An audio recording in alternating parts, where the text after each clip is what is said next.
Hello, everyone. Welcome to my book club number 16. Come on in. We're talking about my book, A Radical Awakening. Hi, guys. Come on in. Let's do book club number 16.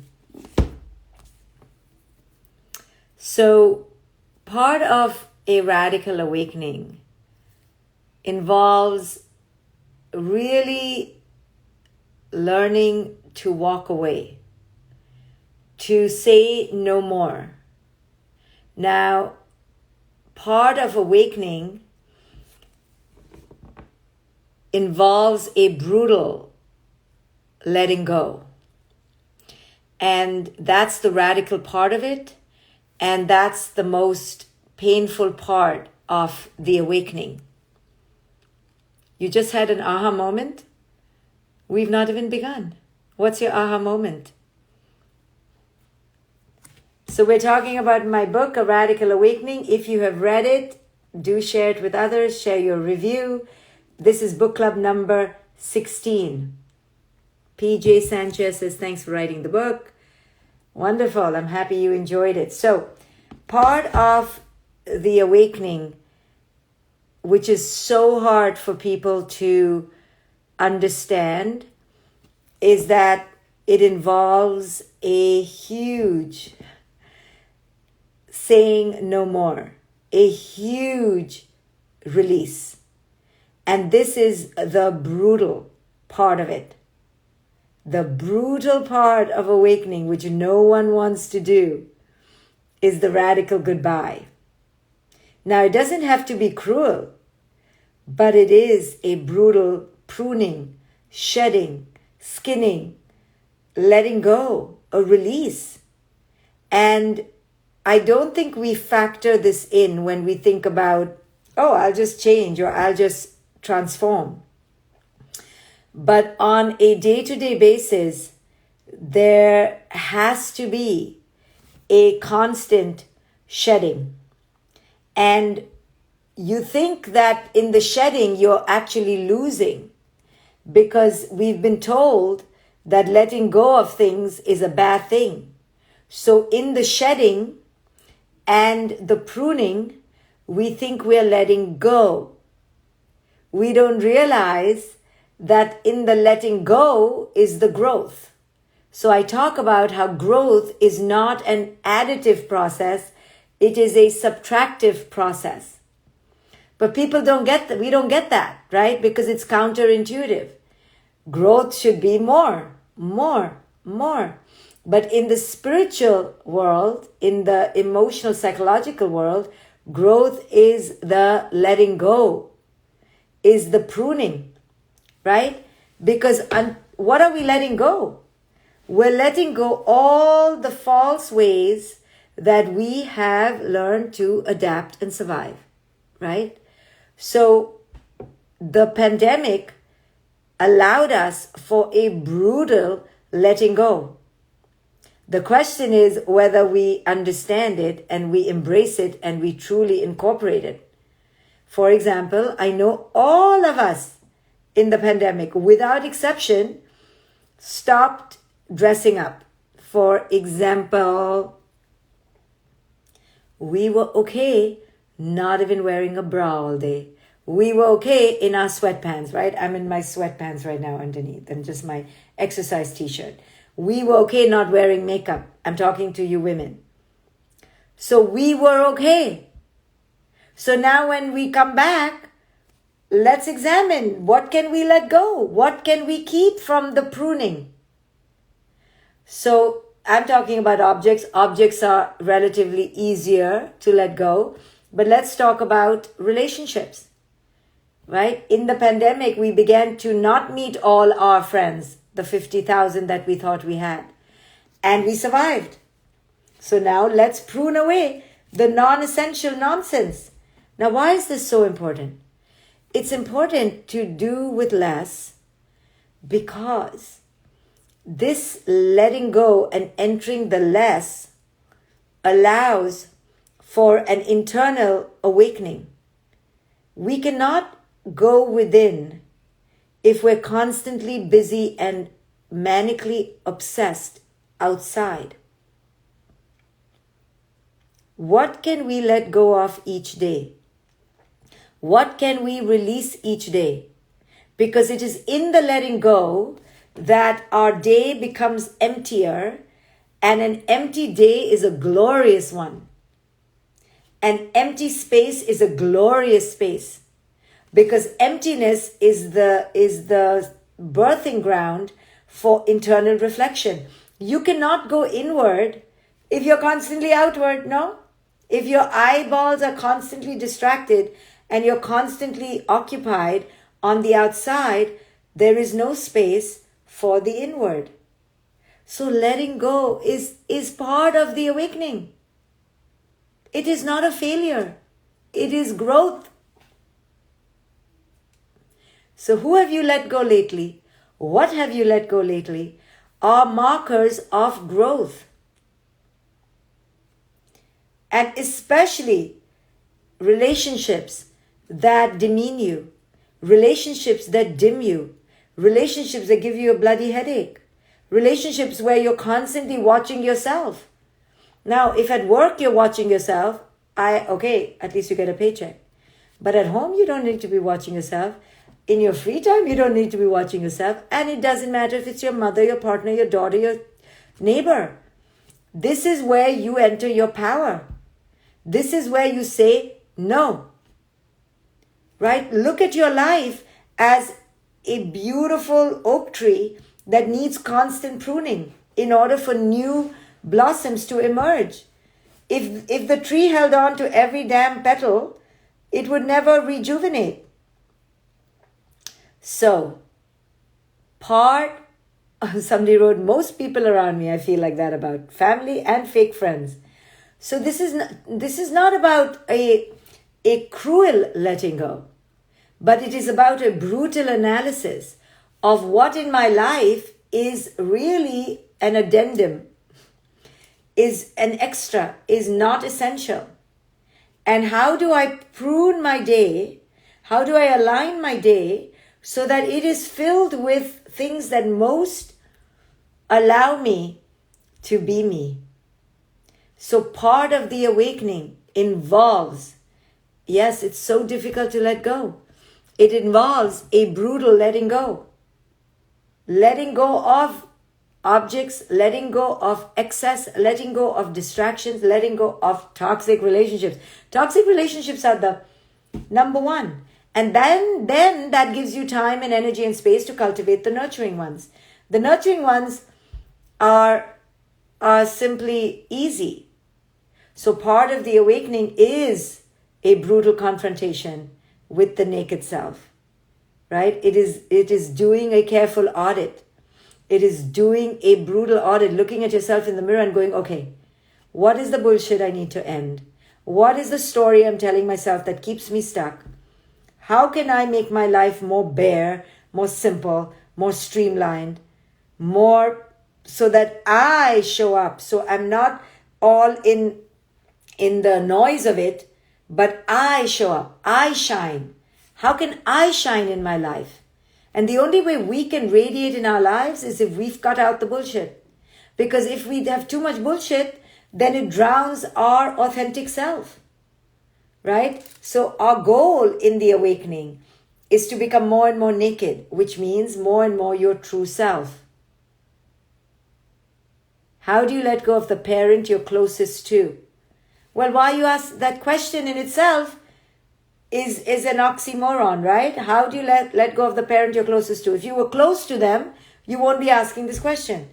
Obviously, you're only physically close or biologically close, but you're not really emotionally, spiritually close. Because if you're emotionally and spiritually close, you won't feel the need to let go of them, right? So this is what it means to have a brutal analysis of what on earth you're doing with your life, right? But this is a daily audit, and it is a daily shedding and a pruning. And sometimes your parents need to go a little bit far. Your children need to go a little bit far, but when your children become adults, they don't all have to be your regular people like your buddies. You can love them. You can adore them. You can be great parents from far. Once they turn adults, if they're not your vibe, they're not your vibe. It's okay. Forcing relationships is enmeshment, is out of fear. And so many children are enmeshed with their parents, right? How do you let go of a toxic parent? You just lovingly detach. You look at your enabling. You ask yourself, what do I need? Why am I so scared? And you slowly detach. It's not easy. Listen, this is not easy. I'm not making it sound easy. I'm said it's brutal. But to awaken means to own who it is you are. To awaken means to say to yourself, this is my one life. This is my one moment. I could die tomorrow. What am I doing barking up the wrong tree? What am I doing playing a role, being fake? What am I doing? Well, what we're doing really when we're barking up the wrong tree and playing fake is what we're doing is waiting for salvation. We're waiting for the nightmare to end. We're hoping the nightmare will end by somebody else. And we're just hoping that the toxic spouse, the toxic friend, the toxic boss will suddenly just evaporate like we're children and we're just waiting for, the fairies to come out. Passive apathy is the chronic problem. And the other problem that underlies chronic passivity is a delusion, is a system of delusion. We tell ourselves stories. Oh, it's not so bad. Oh, it's because I was so bad. Oh, it will become better. How? We don't know.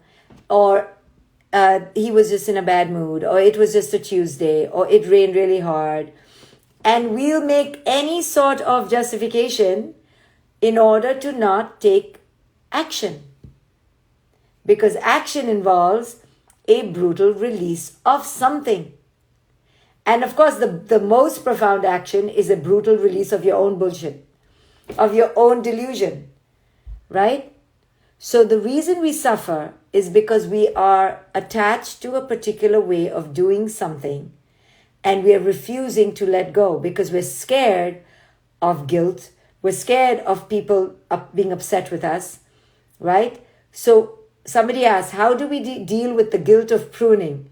The only way to deal with the guilt is to really know that you're doing this because you're being authentic. And authenticity, I promise you, spirals other people into authenticity.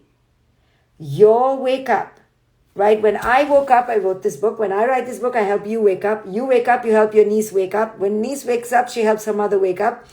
And the sister comes back to you, right? We are helping each other wake up.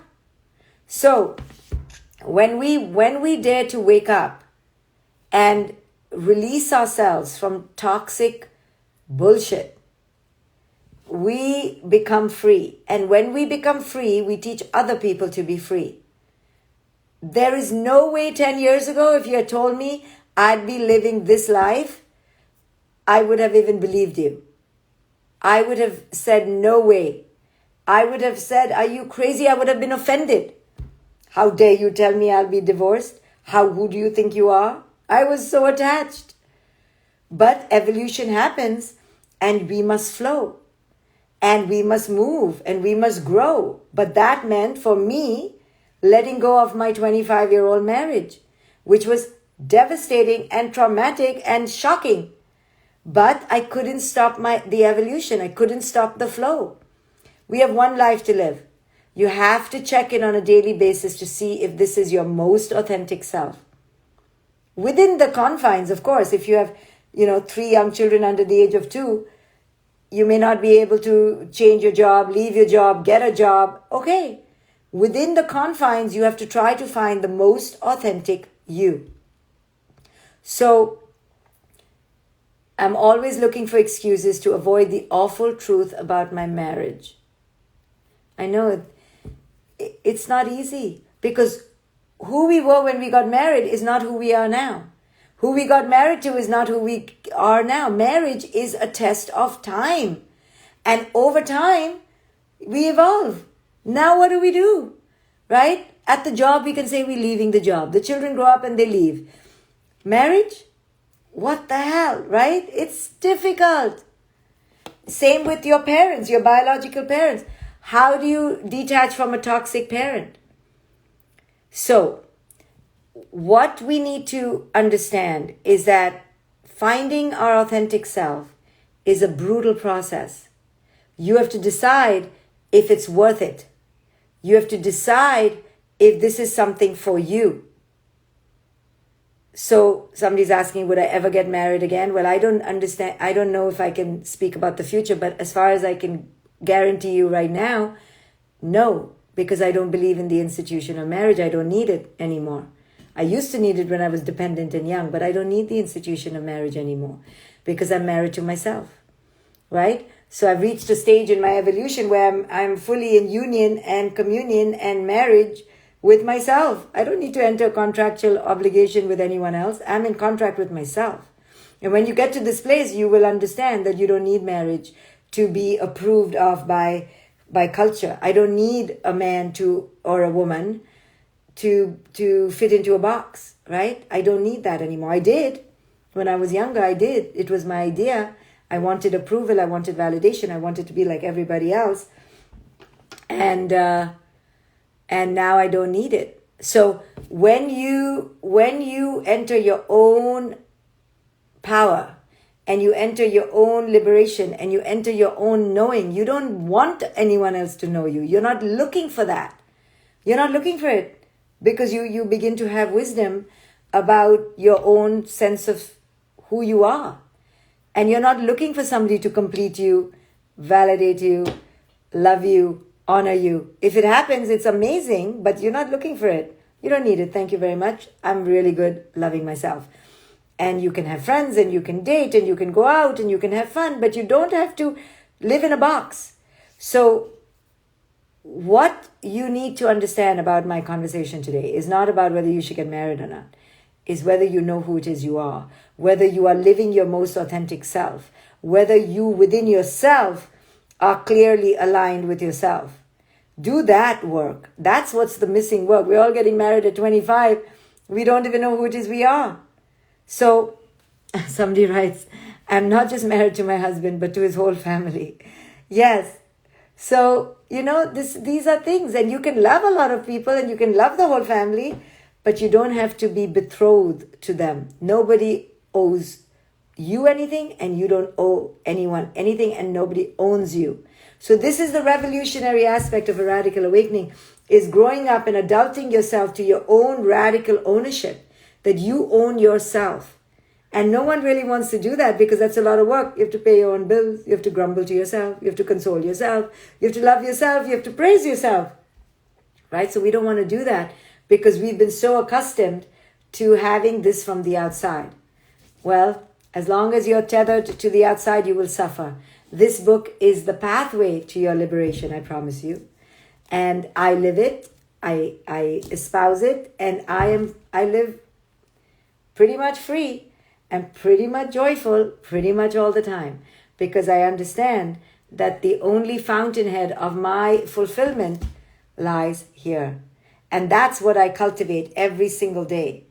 Every single day I cultivate this marriage. I'm most true to myself, most loyal to myself. I don't cheat on myself. And as long as I am pledging allegiance to myself, and as long as I'm not cheating myself, everything on the outside is amazing. Because you're amazing. You're fully okay. And you're not lying to yourself, and you're loyal to yourself. And you're following yourself. So what everybody else is extra. Extra sauce on the side. Optional. I promise you. Now you may think I'm an angry bitch who doesn't like men or doesn't like a relationship or cannot be in a relationship. Not true. Not true at all.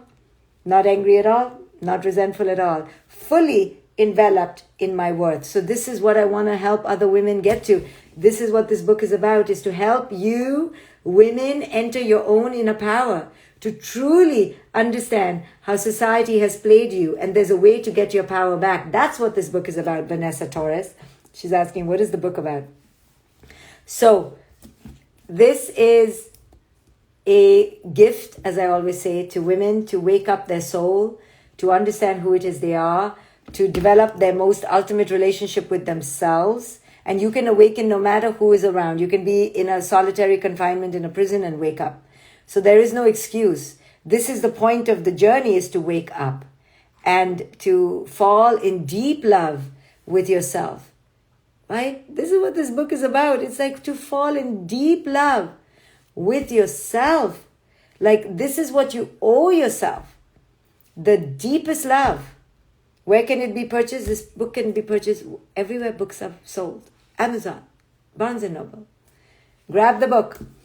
Here we go. Radical Awakening. If you really want to understand how important it is to live your powerful self, this book gives you permission. It opens the door and it paves the way. So I hope you can capitalize on it and truly understand you have one life, one day. Right now, you have one life, one day, one moment. Enter it. Start the process. Who am I right now? Am I being me right now? Can I follow my own intuition, my own knowing? Can I fully honor who it is I am? See you at the next book club.